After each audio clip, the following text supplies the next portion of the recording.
الحمدللہ رب العالمین والصلاة والسلام علی سید الانبیاء واشرف المرسلین محمد وعلی آلہ واصحابہ اجمعین. قال اللہ عز وجل فی محکم کلامہ المجید بعد ان اقول اعوذ باللہ من الشیطان الرجیم ان مثل عیسی عند اللہ کمثل آدم خلقہ من تراب ثم قال له کن فیکون. صدق اللہ العظیم. سورہ آل عمران حضرت عیسیٰ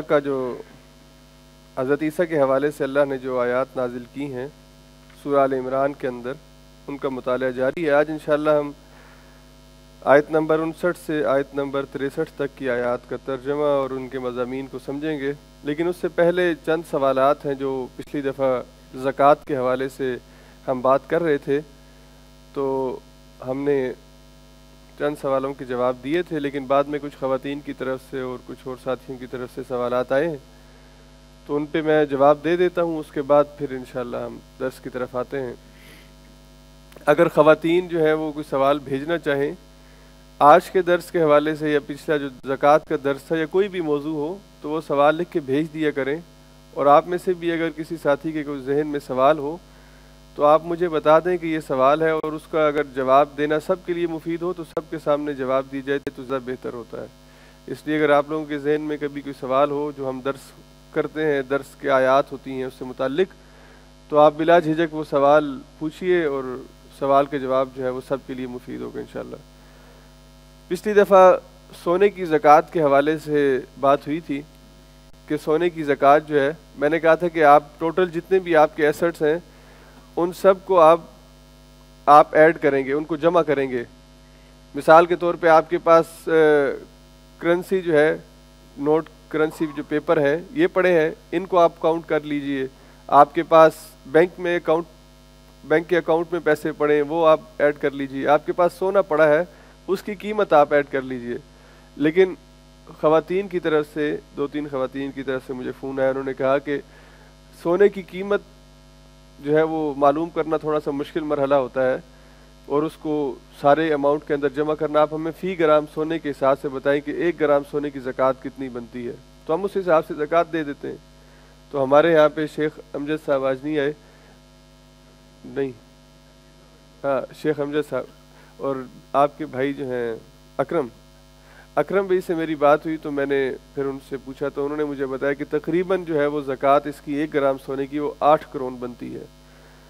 تو اگر آپ کے پاس گھر پہ 100 گرام سونا ہے تو آپ اس حساب سے جو ہے وہ اس کو 800 کرون یعنی اس کی زکوٰۃ بنے گی. آپ وہ زکوٰۃ اس کی ادا کر دیں پیسوں کے حساب سے. اور جتنا بھی آپ کا مثال کے طور پہ 100 گرام ہے، 1 کلو ہے، 2 کلو ہے، ماشاءاللہ جتنا بھی ہے، تو آپ فی گرام 8 سے ملٹیپلائی کریں گے. 8 سے ضرب دینے کے بعد جتنے بھی کرون بنتے ہیں تو وہ آپ کی زکوٰۃ بنے گی. دوسری بات انہوں نے مجھے کہا، شیخ صاحب نے کہا کہ آپ خواتین سے یہ کہیے پلیز کہ وہ جو دکان پہ سونا لے کے آتی ہیں تلوانے کے لیے، تو یہ کام ٹھیک نہیں ہے. خواتین شاپروں میں اور تھیلوں میں سونا لے کے آ جاتی ہیں اور باہر دکان کے لوگ کھڑے ہو کے دیکھ رہے ہوتے ہیں کہ اندر کیا ہو رہا ہے. تو یہ بعض دفعہ خطرناک بھی ہوتا ہے اور واپسی پہ کوئی حادثہ پیش آ سکتا ہے.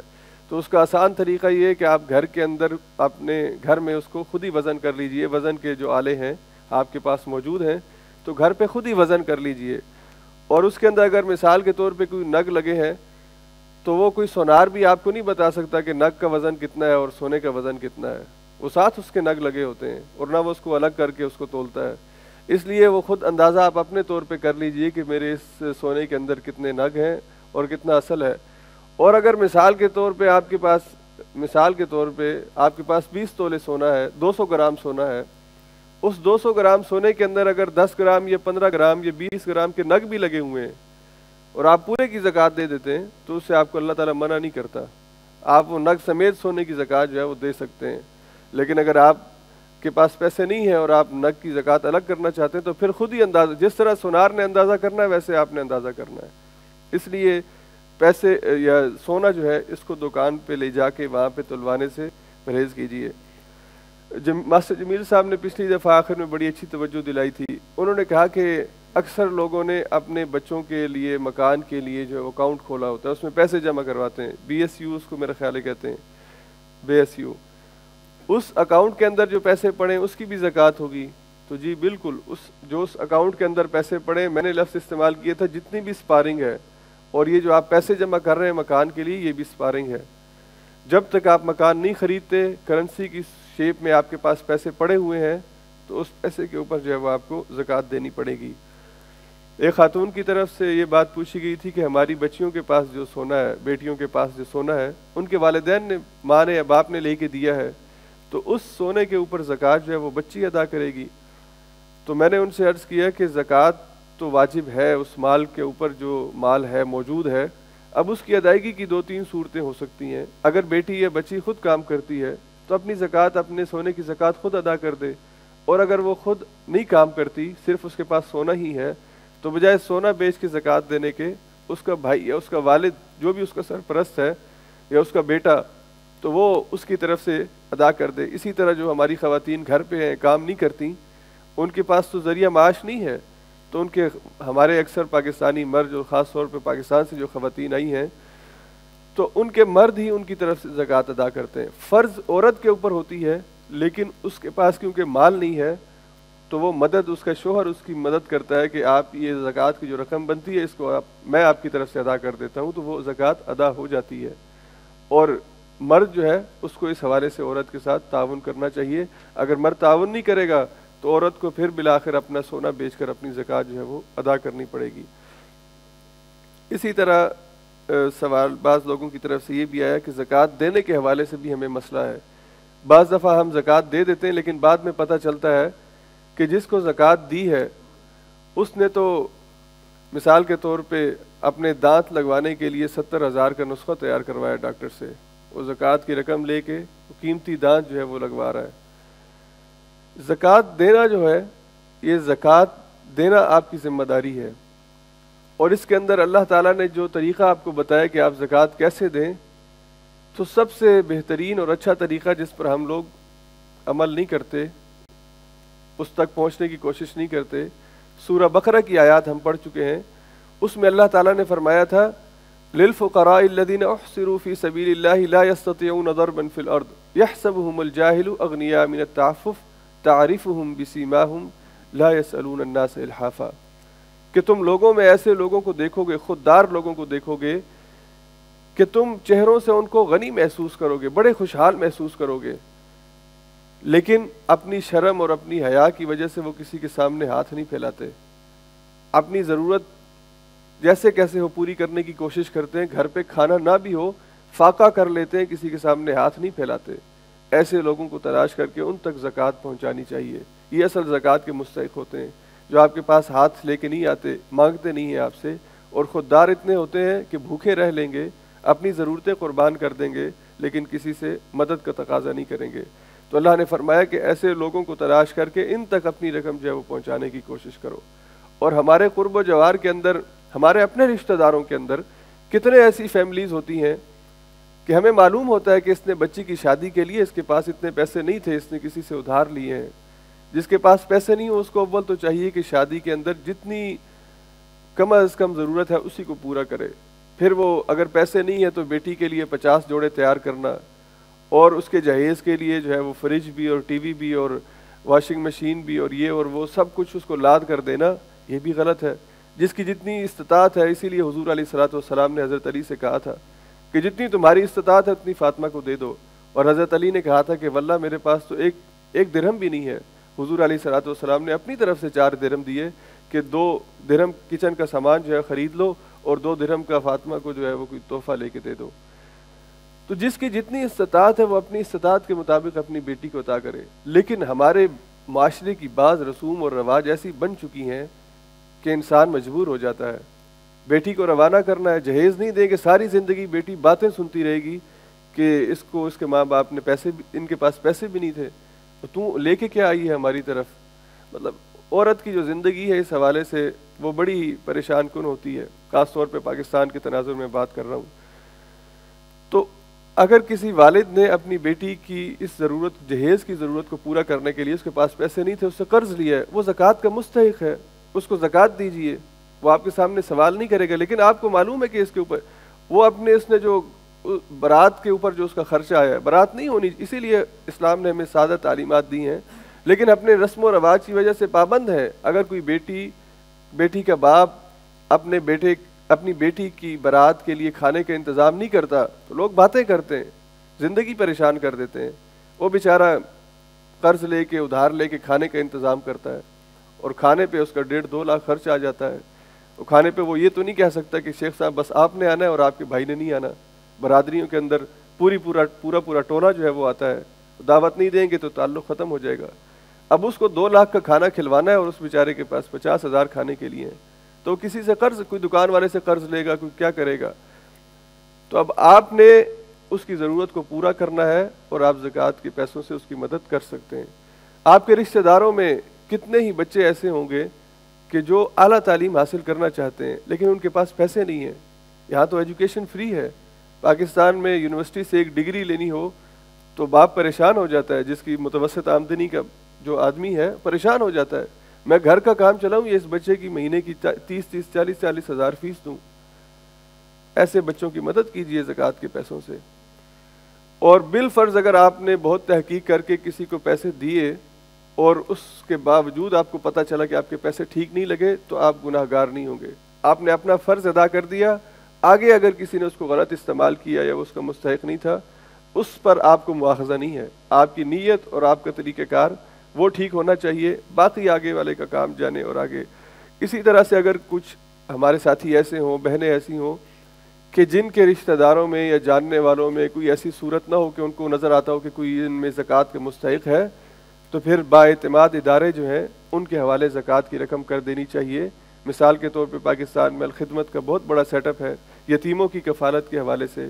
یہاں پہ ہمارے ساتھی آتے ہیں، گجرات کے جو ساتھی ہیں جو یتیم بچوں کے اور معذور بچوں کی کفالت کا انتظام کرتے ہیں، ان کے ساتھ تعاون کیجیے۔ جو ادارے قابل اعتماد ہیں، جن کو آپ جانتے ہیں کہ یہ آپ کے پیسے صحیح جگہوں پہ استعمال کرتے ہیں، پھر ان کے حوالے کیجیے زکوٰۃ کی رقم، اور وہ آپ کی زکوٰۃ کی رقم ان کے مستحقین تک پہنچائیں گے۔ آپ اپنا فرض اپنی طرف سے ادا کر دیں گے۔ مکان کے حوالے سے پچھلی دفعہ ساتھیوں نے دوبارہ مجھ سے کافی بات کی کہ آپ نے مکان کا جو مسئلہ بتایا ہے زکوٰۃ کا، یہ باقی علماء جو ہے وہ اس سے اتفاق نہیں کرتے۔ میں نے اس وقت بھی یہ بات کہی تھی، آج بھی میں بات دہراتا ہوں، اگر ہو سکتا ہے تھوڑی سی غلط فہمی کسی کو ہوئی ہو یا میں نے صحیح بیان نہ کیا ہو۔ بیچنے کی نیت سے، کاروبار کی نیت سے، آپ کے پاس آج 2 لاکھ کروڑ پڑے ہیں، آپ بحریہ میں ایک پلاٹ لے لیتے ہیں، ایک مکان خرید لیتے ہیں، اور آپ کا ارادہ یہ ہے کہ آپ 2 سال، 5 سال، 10 سال کے بعد اس کو بیچ دیں گے جب میں نے اپنے بچوں کی شادی کرنی ہوگی یا کچھ اور کرنا ہوگا۔ جو آپ نے بیچنے کی نیت سے پلاٹ یا مکان خریدا ہے، اس کے اوپر بالاتفاق سب علماء کہتے ہیں کہ اس کے اوپر پوری پراپرٹی کے اوپر زکوٰۃ ہوتی ہے۔ وہ مکان جو آپ نے مستقل طور پہ رکھنا ہے اور کرائے پہ دے دینا، رہنا نہیں ہے، کرائے پہ دینا ہے، اس کے اندر اختلاف ہے۔ اس کے اندر مسئلہ یہ کہ جو آپ نے مسلسل کرائے پہ دینے کے لیے مکان خریدا ہے کہ اس سے میں لیتا رہوں گا، تو اس کی کرائے کے اوپر جو زکوٰۃ ہے، جو سال کا کرایہ اس کا اکٹھا ہوتا ہے، اس کے کرائے کے اوپر زکوٰۃ، اکثریت علماء یہی کہتے ہیں کہ اس کے کرائے کے اوپر زکوٰۃ دی جاتی ہے۔ جو آپ کا مستقل ایک ذریعہ آمدنی ہے، جس کے ذریعے سے آپ مکان کا کرایہ حاصل کر کے اپنی ضروریات کو پورا کرتے ہیں، تو اگر اس کے کرائے میں سے کچھ بچ جاتے ہیں سال کے آخر میں، تو اس بچے ہوئے پیسے کے اوپر زکوٰۃ ہے۔ اور اگر بالفرض بچتا کچھ نہیں ہے، سارے کا سارا خرچ ہو جاتا ہے، اور پاکستان میں کتنے ہی لوگ ایسے ہیں کہ جن کا مکان کے کرائے کے علاوہ کوئی ذریعہ آمدن نہیں ہے، اور اس کی بھی ایک وجہ ہے۔ اس کی وجہ یہ ہے کہ ہمارے پاکستان میں جن لوگوں نے کسی حلال کاروبار کے اندر پیسے انویسٹ کرنے کی غلطی کی ہے، اس کا نتیجہ آپ لوگوں کو معلوم ہے۔ وہ کروڑوں اربوں جو بھی تھے وہ سب کے سب وہ کمپنیاں کھا گئی ہیں ان کے۔ اب ایک آدمی پینشنسٹ ہوا ہے یا ریٹائرڈ ہونے لگا ہے، تو وہ کہتا ہے کہ ریٹائرڈ ہونے کے بعد مجھے یہاں تو پینشن ملے گی نہیں، اور بعد میں نے زندہ بھی رہنا ہے، تو کھانے پینے کے لیے کیا کروں گا؟ تو میں اپنے پیسوں سے ایک مکان خریدتا ہوں، اور اس مکان کا کرایہ جو مہینے کا مجھے آیا کرے گا، اس سے میں اپنا کچن کا خرچہ چلایا کروں گا۔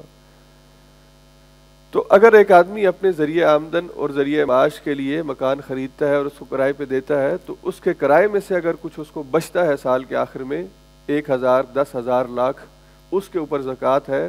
اگر نہیں بچتا تو 1 بھی روپے کے اوپر زکوٰۃ نہیں ہے۔ روزے کے حوالے سے، فدیے کے حوالے سے بھی ساتھی کہتے ہیں کہ کہیں پہ 50 کروڑ ہے، کہیں پہ 70 کروڑ ہے، کہیں پہ 100 کروڑ ہے. یہ کیا ہے؟ فدیہ جو ہے یہ انسان جو روزہ نہیں رکھ سکتا، اول تو یہ بھی سمجھ لیں کہ فدیہ کس کو جو ہے وہ فدیہ دینا چاہیے. جو بھی آدمی روزہ نہیں رکھ سکتا وہ فدیہ دے دے، ایسی بات نہیں ہے. ابھی اس رمضان کے اندر مختلف قسم کے لوگ روزہ نہیں رکھ رہے. مثال کے طور پہ جو خواتین ہے، پریگننٹ ہے یا بیمار ہے، وہ روزہ نہیں رکھ رہی. اسی طرح سے جو معذور ہیں، بوڑھے ہیں، جو روزہ مکمل نہیں کر سکتے 20 گھنٹے کا، 19 گھنٹے کا، وہ روزہ نہیں رکھ رہے. اگر ان میں سے، ان بیماروں میں سے یا معذوروں میں سے کوئی آدمی دسمبر کے روزے رکھ سکتا ہے تو اس کو دسمبر کے روزے رکھنے چاہیے، اس کو فدیہ نہیں دینا چاہیے. یعنی وہ روزے کی قضا کرے گا اور فدیہ نہیں ادا کرے گا. اور اگر مثال کے طور پہ وہ آدمی دسمبر کے روزے بھی نہیں رکھ سکتا، روزوں کی قضا نہیں کر سکتا، دسمبر سے مراد یہ کہ رمضان کے علاوہ کسی بھی مہینے میں وہ روزے نہیں رکھ سکتا، بالکل معذور ہے روزے رکھنے سے، تو پھر وہ فدیے کی رقم جو ہے وہ ادا کرے گا. ہر آدمی جو روزہ چھوڑ رہا ہے، اس کا مطلب یہ نہیں کہ وہ فدیہ دے دے. جو آدمی روزہ چھوڑ رہا ہے اس وجہ سے کہ وہ اتنا لمبا روزہ نہیں رکھ سکتا، معذور ہے، شوگر کا مریض ہے، تو اگر چھوٹا روزہ رکھ سکتا ہے بعد میں تو وہ چھوٹا روزہ رکھ کے اس کی قضا کرے. اور اگر مثال کے طور پہ وہ چھوٹا روزہ بھی نہیں رکھ سکتا تو پھر وہ اس کا فدیہ ادا کرے گا. اور جو خواتین مسلسل بیمار رہتی ہیں، مثال کے طور پہ پہلے سال شادی ہوئی، اگلے سال جو ہے وہ پریگننٹ ہے عورت، بچے کی پیدائش کا مرحلہ ہے، روزہ نہیں رکھ سکتی. اس سے اگلے 2 سال بچے کی فیڈنگ کا مسئلہ ہے، اس کو دودھ پلانے کا روزہ نہیں رکھ سکتی. اور 3 سال کے بعد دوبارہ جو ہے وہ اللہ تعالیٰ نے اسے اولاد دی ہے، پھر روزہ نہیں رکھ سکتی. پھر اگلے 2 سال وہ گئے روزے کے. اگر کسی عورت کی یہ سچویشن بنتی ہے تو 1-2 سالوں تک تو وہ انتظار کرے، لیکن اگر اس کو بعد میں محسوس ہو کہ میرا معاملہ اسی طرح ہی رہے گا تو پھر وہ اپنے روزوں کا فدیہ دے گی. پھر 6, 8, 10 سالوں کے بعد اس کو سارے روزوں کی قضا نہیں کرنی ہوگی. اگر 1-2 سال کے روزے چھوٹتے ہیں تو ان کی تو قضا کی جا سکتی ہے بعد میں، لیکن جن عورتوں کا مسلسل یہ مسئلہ ہو شادی کے بعد سے، تو پھر وہ عورتیں 7, 8, 10 سال انتظار کرنے کی بجائے ہر سال اس کا فدیہ دے دیا کریں. ان کی طرف سے وہ روزہ جو ہے وہ ادا ہو جائے گا. جو فدیے کی رقم ہے، حضور علیہ الصلوۃ والسلام نے مختلف چیزیں بیان کی ہیں، اس لیے کہ مدینہ کے اندر صحابہ کے درمیان غریب، متوسط اور امیر ہر قسم کے لوگ تھے. اور حضور علیہ الصلوۃ والسلام نے یہ نہیں کہا کہ 2 درہم فدیے کی رقم ہے، 4 درہم فدیے کی رقم نہیں. حضور علیہ الصلوۃ والسلام نے کہا کہ جو کشمش کھاتا ہے، جو سب سے مہنگا اور اچھا کھانا ہے، وہ اس کے حساب سے فدیہ ادا کرے. جو کھجور کھاتا ہے، متوسط آدمی کھجور کھاتا تھا، وہ کھجور سے زکوٰۃ ادا کرے. اور جو بیچارہ پیاز سے، سبزی سے، کسی چیز سے اپنا گزارا کرتا ہے، غریب آدمی ہے، تو وہ اس کے مطابق اپنا فدیہ ادا کرے. تو فقہ نے جب ڈیولپ ہوئی ہے تو اس نے وہ سب سے جو منیمم چیز تھی اسی کو حرف آخر سمجھ کے اور عام لوگوں نے اس کو سہولت سمجھ کے اس کو پکڑ لیا ہے. یہاں پہ جو 50 کروڑ بتائے جاتے ہیں یہ وہ منیمم رقم ہے. اور منیمم جو غریب آدمی کی مقدار یعنی فدیے کی مقدار ہے وہ 2.25 کلو گندم ہے. اب 2.25 کلو گندم ناروے میں کتنے کی آتی ہے؟ میرا خیال ہے 20 کروڑ سے بھی کم ہوگی. 2 کلو آٹا 20 کروڑ سے بھی، 11 کروڑ کا 1 کلو ہے، تو یہ 20 کروڑ اس کی رقم بنتی ہے. لیکن اگر آپ یہ دیکھیں کہ حضور علیہ الصلوۃ والسلام نے اس وقت کھانے کے طور پہ فدیے کی رقم مقرر کی تھی، جو آپ کھاتے ہیں وہ ادا کریں. تو ہم میں سے کوئی ایسا نہیں ہے جو دن میں 100 کروڑ سے کم کا کھانا کھاتا ہو. کم از کم 100 کروڑ کا کھانا ہم کھاتے ہیں. تو ہمیں اپنے حساب سے، اور بعض لوگ تو ماشاءاللہ 200 کروڑ کا کھانا دن میں کھاتے ہوں گے. تو اس لیے جو سب سے کم مقدار ہے وہ اگر آپ نہیں دے سکتے تو آپ 20 کروڑ بھی دیں گے، آپ کی طرف سے ادا ہو جائے گا، 50 بھی دیں گے ادا ہو جائے گا. لیکن فدیہ دیتے وقت اللہ تعالیٰ نے یہ فرمایا ہے کہ اگر آپ جان چھڑانے کی نیت سے دیں گے تو ایسا فدیہ اللہ قبول نہیں کرتا. آپ کی استطاعت ایسے معاملات کے اندر کہ میں نے کتنا دینا ہے اور میری ایوریج کھانے کی رقم کتنی بنتی ہے جس حساب سے میں فدیہ دوں، یہ کسی مفتی سے پوچھنے کی ضرورت نہیں ہے. استفتی قلبک، آپ خود اپنے آپ کے سب سے بڑے مفتی ہیں، اپنے آپ سے پوچھئے، آپ کو خود اندازہ ہوئے گا کہ میرا کھانے کا ایوریج جو دن کا خرچہ ہے وہ کتنا ہے. اس حساب سے آپ زکوٰۃ دیجئے. اسی لیے باقی جو ہے وہ انہوں نے اس سال 50 کروڑ بعض مساجد نے 50 کروڑ اعلان کیا ہے، ہم نے 70 کروڑ اعلان کیا ہے، لیکن 70 کا مطلب بھی منیمم ہے. آپ اس سے زیادہ جتنا دینا چاہیں یہ آپ کی طرف سے اللہ کے ہاں جمع ہوگا اور اللہ تعالیٰ آپ کو اس کا اجر عطا فرمائیں گے. میں اب درس کی طرف آتا ہوں. ایک بہت سینسیٹیو مسئلہ جو چل رہا ہے آج کل روزوں کی لمبائی اور چھوٹائی کے حوالے سے، اس پر میں آج بات نہیں کروں گا، نہیں تو اس پہ بات کی تو ہمارا درس جو ہے وہ اسی کی نظر ہو جائے گا. اور ویسے بھی میں نے کہا ہے، جمعے کے موقع پہ بھی کہا تھا کہ پہلے آپ خود مجھ سے زیادہ عرصہ یہاں پہ رہے ہیں، پہلے باتیں اور تھیں، پہلے مسائل اور تھے، اب مسائل تھوڑے سے تبدیل ہو گئے ہیں، اب حالات تبدیل ہو گئے ہیں. بزرگ واقعی کہتے ہیں کہ ہم نے یہاں پہ گرمیوں کے روزے رکھے ہیں، یہ نوجوان جو ہیں ان سے روزے نہیں رکھے جاتے.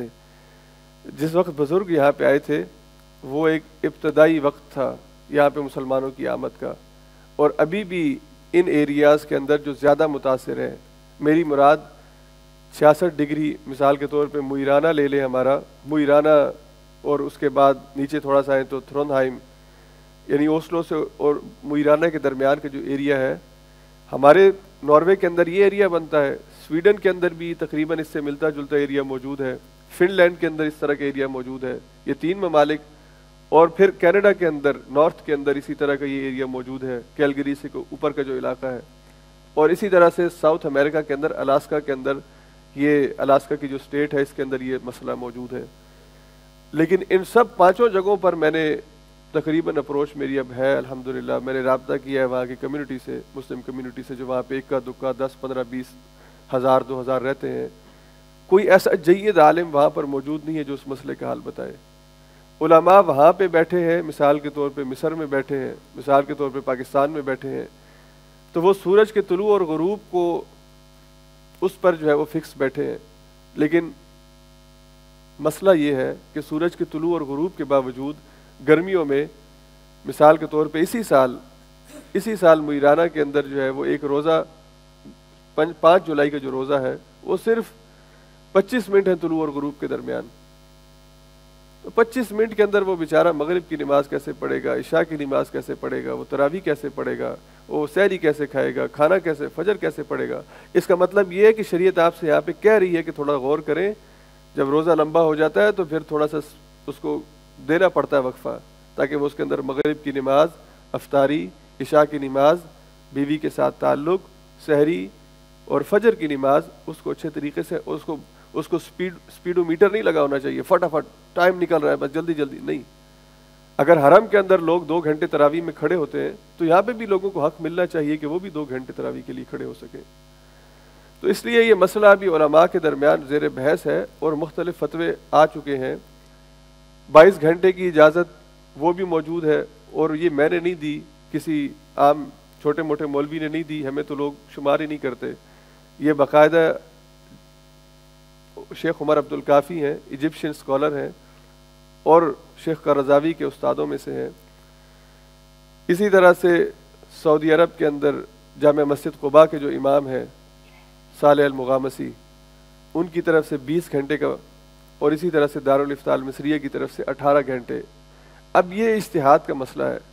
آپ کہتے ہیں جی 22 گھنٹے 2 گھنٹے میں سارے کام ہو سکتے ہیں، دوسرا مفتی کہتا ہے نہیں جی 2 گھنٹے بہت تھوڑے ہیں، جب اجازت دینی ہے تو 4 کی دے دو، 20 گھنٹے کر دو. تیسرا کہتا ہے مفتی کہ ہم پوری اسلامی دنیا میں دیکھیں کہیں بھی 18 گھنٹے سے لمبا روزہ نہیں ہوتا، تو اس کو سٹینڈرڈ بنا لیں، اور دارالافتاء المصریہ نے اسی بنیاد پر فتویٰ دیا ہے کہ 18 گھنٹے کا.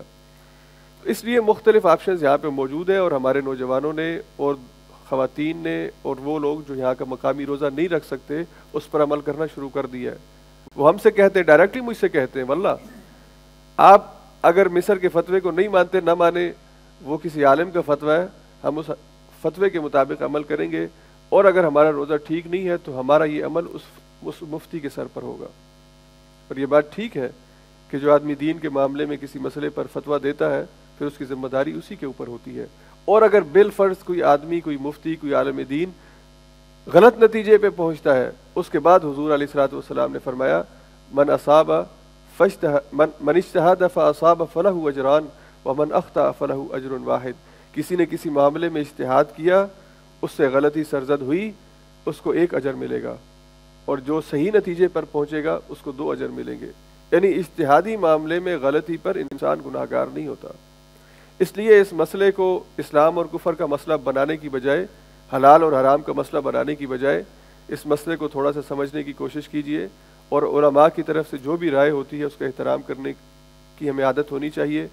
اوسلو کے اندر کبھی ابھی تک یہ کنسنسس ڈیولپ نہیں ہوا علماء کے درمیان کہ ابھی یہاں پہ علماء کی طرف سے اس کی اجازت دی جائے، لیکن میں ذاتی طور پر کوئی بھی کسی بھی اجتہادی معاملے میں کسی عالم دین کی رائے کو غلط نہیں کہہ سکتا۔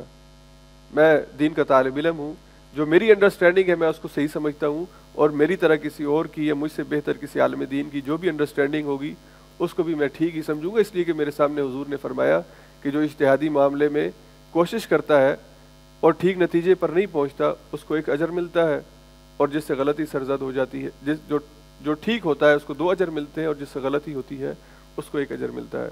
بہرحال اس پر بات انشاءاللہ جاری رہے گی۔ ابھی اگلا سال جو ہے وہ اس کہہ لیجئے کہ جو پیریڈ یہ جو جون کے اور جولائی کے اور مئی کے روزے آتے ہیں، اس پورے یہ 36 سال کے بعد یہ ٹینور جو ہے وہ چینج ہوتا ہے۔ 36 سال کے بعد دوبارہ اب یہ روزے آئیں گے، یہ جون کے روزے۔ تو اگلے سال کے جو روزے ہیں یہ 22 جون سے پہلے 15 دن ہے اور 22 جون کے بعد 15 دن ہے، یعنی 36 سالوں میں سب سے طویل ترین روزے جو ہوں گے وہ اگلے سال کے روزے ہوں گے، اور ہماری کوشش ہوگی کہ ہم ان روزوں کے آنے سے پہلے امام کونسل جو ہے PRN کی اس کے اندر کسی بہتر بات کی طرف جو ہے وہ اس کے نتیجے کی طرف جا سکیں۔ سورہ آل عمران کی جو آیت 59 میں نے آپ کے سامنے تلاوت کی ہے، ان آیات سے پہلے آپ کے علم کے اندر ہوگا ہم نے حضرت عیسیٰ علیہ السلام کے حوالے سے تفصیل کے ساتھ پڑھا ہے۔ حضرت عیسیٰ کے خاندان پر اللہ تعالیٰ نے بات شروع کی تھی۔ آپ کے خاندان یعنی آپ کے جو نانا تھے عمران اور آل عمران جو تھے، اور آپ کے جو خالو تھے زکریا، ان کا تذکرہ آپ پڑھ چکے ہیں، سن چکے ہیں ہم۔ اور حضرت عیسیٰ کی جو پیدائش تھی اس پر اللہ تعالیٰ نے تفصیل کے ساتھ بات رکھی کہ حضرت عیسیٰ حضرت مریم کے بطن سے پیدا ہوئے، اور مریم کے اندر حمل جو ٹھہرا وہ اللہ کے کلمہ کن سے، اللہ نے فرمایا کہ ہو جا، اور وہ پیدا ہوا۔ تو اللہ کے کلمہ کن سے وہ حمل مریم کے علیہ السلام کے پیٹ میں ٹھہرا، حضرت عیسیٰ کی پیدائش ہوئی۔ پیدائش کے بعد لوگوں نے جب آ کے سوال کیے کہ مریم تیرا باپ تو ایسا نہیں تھا اور تیری ماں بھی بہت نیک ہے، تو یہ تو نے کیا کیا؟ تو اس کا جواب حضرت عیسیٰ نے خود اپنی زبان سے دیا، انی عبداللہ، میں اللہ کا بندہ ہوں، آتانی الکتاب، اللہ نے مجھے کتاب بھی دی ہے، وجعلنی نبیّا، اور اللہ نے مجھے نبی بھی بنایا ہے۔ یہ واحد بچے تھے جو پیدائش کے فوراً بعد جن کو اللہ نے قوت گویائی دی تھی، اس کے علاوہ کسی دنیا کے اندر بچے کو پیدائش کے بعد اللہ نے قوت گویائی عطا نہیں فرمائی۔ تو یہ ایک معجزہ تھا، اور سمجھنے والوں نے سمجھ لیا تھا کہ یہ اللہ کا نبی ہے۔ اس کے بعد پھر حضرت عیسیٰ کے معجزات ہم نے پڑھے تھے۔ حضرت عیسیٰ مردوں کو زندہ کرتے تھے اللہ کے حکم سے۔ حضرت عیسیٰ کوڑ کے مرض کو، برس کے مرض کو، اس کے اوپر ہاتھ پھیرتے اس کو شفا ہوتی تھی۔ حضرت عیسیٰ کو اللہ نے یہ صلاحیت دی تھی، یہ علم دیا تھا کہ لوگ اپنے گھروں میں جو کچھ ذخیرہ کر کے آتے اس کا علم وہ ان کو دیتے کہ یہ تم گھروں کے اندر یہ جمع کر کے آئے ہو۔ یہ سارے معجزات حضرت عیسیٰ کے پیغام کی تصدیق کے لیے تھے، یہ ثابت کرنے کے لیے کہ یہ اللہ کا نبی ہے اور جس چیز کی طرف دعوت دے رہا ہے وہ سچی اور سیدھی بات ہے۔ لیکن لوگوں نے، اور اس وقت میجورٹی جو تھی وہ یہودیوں کی تھی، اس لیے کہ اس سے پہلے یہودی مذہب تھا، اور حضرت عیسیٰ یہودی مذہب کی اصلاح کے لیے آئے تھے، یہودیوں کی اصلاح کے لیے آئے تھے۔ اسی لیے آپ نے فرمایا تھا کہ میں بنی اسرائیل کی گمشدہ بھیڑوں کو تلاش کرنے کے لیے آیا ہوں، یعنی جو اپنے دین سے پھر گئے ہیں ان کو دین پہ واپس لانے کے لیے آیا ہوں۔ تو عیسائیوں نے حضرت عیسیٰ علیہ السلام کو، یہودیوں نے حضرت عیسیٰ علیہ السلام کے خلاف سازش کی، اور وقت کا جو بادشاہ تھا اس سے کہا کہ یہ آپ کی حکومت چھیننا چاہتا ہے، تختہ لوٹنا چاہتا ہے، تو آپ کو تختہ دار یعنی سولی پر جو ہے وہ آپ کو چڑھا دیا جائے۔ تو حضرت عیسیٰ علیہ السلام کو سولی پہ چڑھایا گیا۔ وہ آیات بھی پچھلی دفعہ ہم نے پڑھی تھی، اس سے پچھلی دفعہ، اور اسی کی مناسبت سے ہم نے قادیانیت کا جو موضوع ہے اس پر بھی پورا درس کیا تھا، بات کی تھی، اس لیے کہ قادیانیت شروع یہاں سے ہوئی تھی کہ حضرت عیسیٰ جو سولی پہ چڑھ گئے تھے وہ فوت ہو گئے ہیں اور حضرت عیسیٰ دوبارہ دنیا میں نہیں آئیں گے۔ اور پھر غلام احمد قادیانی نے مسیح موعود یعنی حضرت عیسیٰ جنہوں نے دوبارہ دنیا میں واپس آنا ہے اس سے اپنی دعوت کا آغاز شروع کیا، اپنے آپ کو مہدی ثابت کیا، عیسیٰ ثابت کیا، اور عیسیٰ کے بعد آخری درجے پہ اپنے آپ کو نبی ثابت کیا، اور بعض روایات میں اپنے آپ کو خدا کے درجے تک لے گیا۔ تو تو وہ ہم نے تفصیل کے ساتھ جو ہے وہ آیات پڑھی ہیں۔ اب اللہ تعالیٰ اس مضمون کو، اس موضوع کو خاتمے کے طور پر اختتامی بات جو ہے وہ اللہ تعالیٰ نے ارشاد فرمائی، ان مثل عیسیٰ عند اللہ کمثل آدم، بے شک عیسیٰ کی مثال عند اللہ، اللہ کے ہاں، کمثل آدم، آدم کی طرح ہے۔ جس طرح اللہ نے آدم کو پیدا کیا تھا ویسے ہی اللہ نے عیسیٰ کو پیدا کیا ہے۔ خلقہ من تراب، اللہ نے اسے مٹی سے پیدا کیا تھا آدم کو۔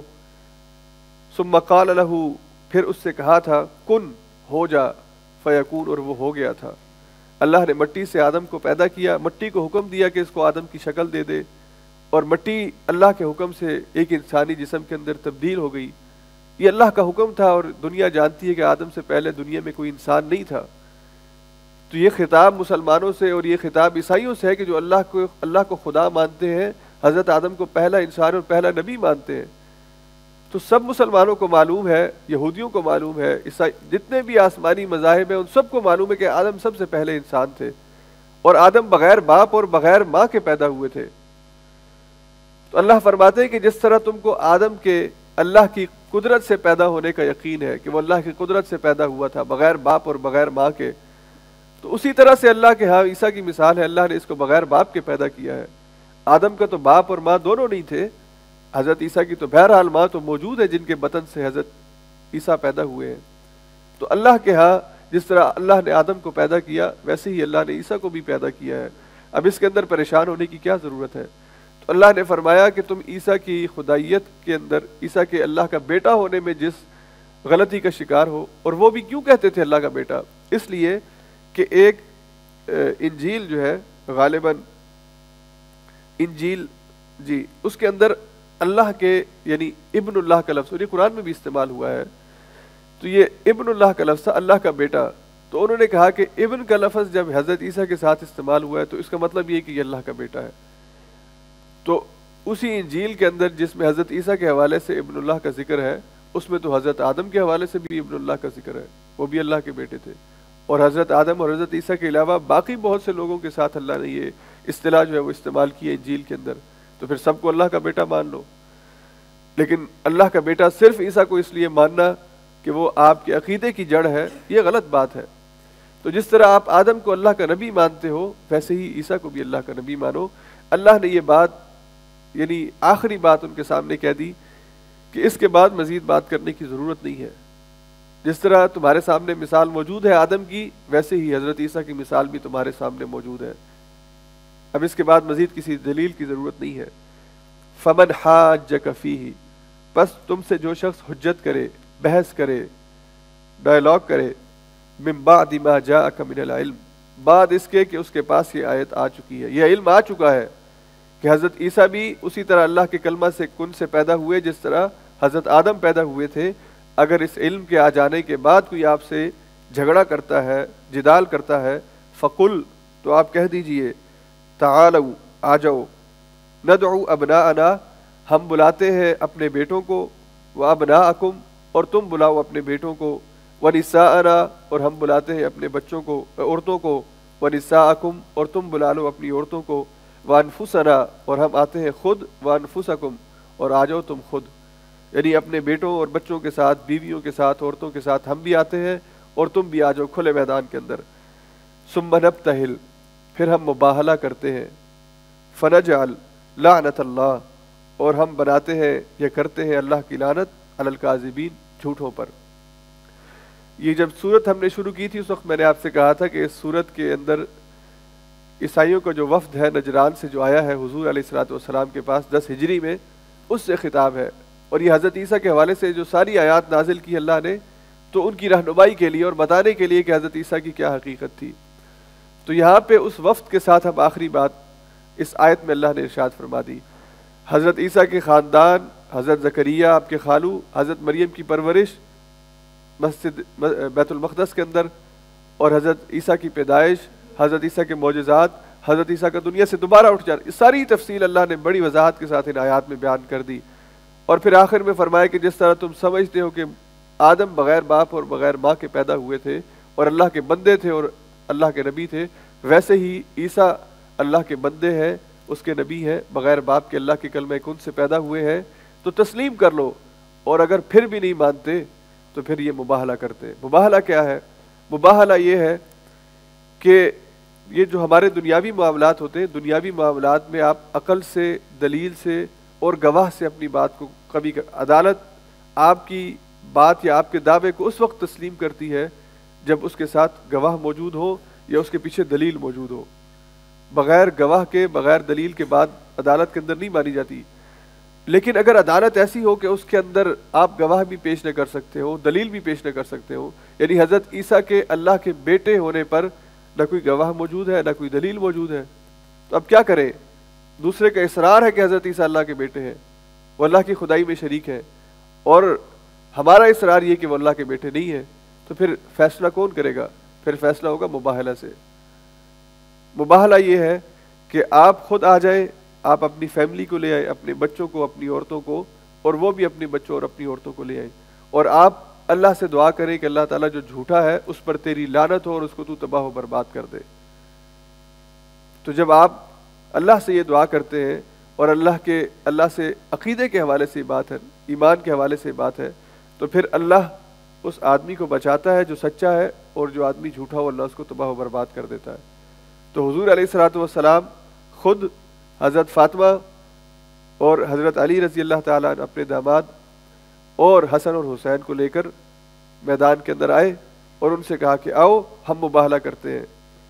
تو انہوں نے، ان کے مذہبی علماء نے جب دیکھا کہ حضور علیہ الصلوۃ والسلام خود اپنی بیٹی، اپنے داماد اور اپنے نواسوں کے ساتھ میدان میں موجود ہیں، تو انہوں نے کہا کہ واللہ ان کے چہروں سے جو نور نکل رہا ہے یہ ان کے سچے ہونے کی صداقت ہے، اور اگر ہم ان کے سامنے مباہلے کے لیے گئے تو ہم تباہ ہو جائیں گے، اس لیے مباہلے کے لیے نہیں آئے۔ حضور علیہ الصلوۃ والسلام کے ساتھ معاہدہ کیا اور اسلامی ریاست کے اندر بطور مینورٹی کے رہنے کے لیے راضی ہوئے، اور جزیہ جو مینورٹی مسلمانوں کو دیتی ہے وہ ادا کرنے کے لیے تیار ہوئے۔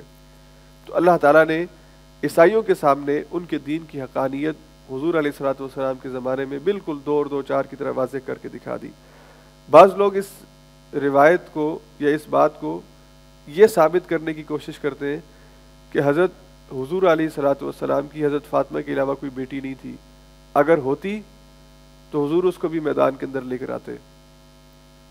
یہ میں بار بار کہتا ہوں، کسی بھی مذہب یا مسلک کے ساتھ محبت انسان کو اتنا اندھا کر دیتی ہے کہ وہ سچ کو اور حق کو بالکل پرے پھینک دیتا ہے۔ یہ بات کس سے مخفی ہے کہ حضور کی صرف ایک بیٹی تھی؟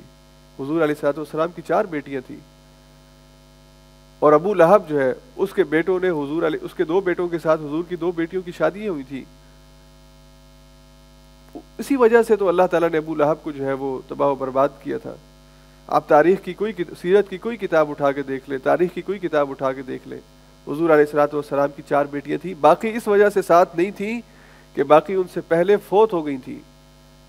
حضرت فاطمہ اس وقت زندہ تھی، صرف ایک بیٹی، حضرت زینب، حضرت رقیہ اور حضرت ام سلمہ ہے غالباً، ام کلثوم، حضرت رقیہ جو تھیں 2 ہجری کے اندر حضرت رقیہ کی شادی بھی، یعنی ابو لہب کے بیٹے نے جب طلاق دی تو حضرت عثمان کے ساتھ ان کی شادی ہوئی تھی، اور دوسری جو بیٹی تھی حضرت زینب، حضرت ام کلثوم، ان کی شادی بھی پھر بعد میں رقیہ کی وفات کے بعد ان کی شادی بھی حضرت عثمان کے ساتھ ہوئی تھی۔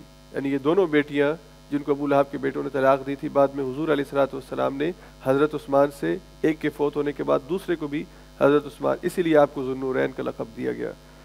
اور تیسری جو حضرت بیٹی تھی حضرت زینب، یہ 8 ہجری کے اندر فوت ہوئی ہیں۔ تو 2 ہجری، 8 ہجری اور 9 ہجری میں یہ تینوں بیٹیاں فوت ہو چکی تھیں، صرف حضرت فاطمہ 10 ہجری میں موجود تھی، اسی لیے وہ وہاں پہ موجود تھی، اور اگر باقی زندہ ہوتی تو وہ بھی ان کے ساتھ موجود ہوتی۔ تو بہرحال اس حوالے سے جو ہے وہ اللہ تعالیٰ نے حضور علیہ الصلوۃ والسلام کی طرف جو وحی بھیجی تھی اس کو سچا ثابت کر دیا کہ یہ اگر وہ سچے ہوتے تو وہ ضرور مباہلہ کے لیے آتے۔ ان ھذا لہو القصص الحق، بے شک یہی واقعہ سچا واقعہ ہے، یہی بات سچی بات ہے۔ وما من الہ الا اللہ، اور اللہ کے علاوہ کوئی الہ نہیں ہے۔ وان اللہ لہو العزیز الحکیم، اور بے شک اللہ تعالیٰ ہی غالب اور حکمت والا ہے۔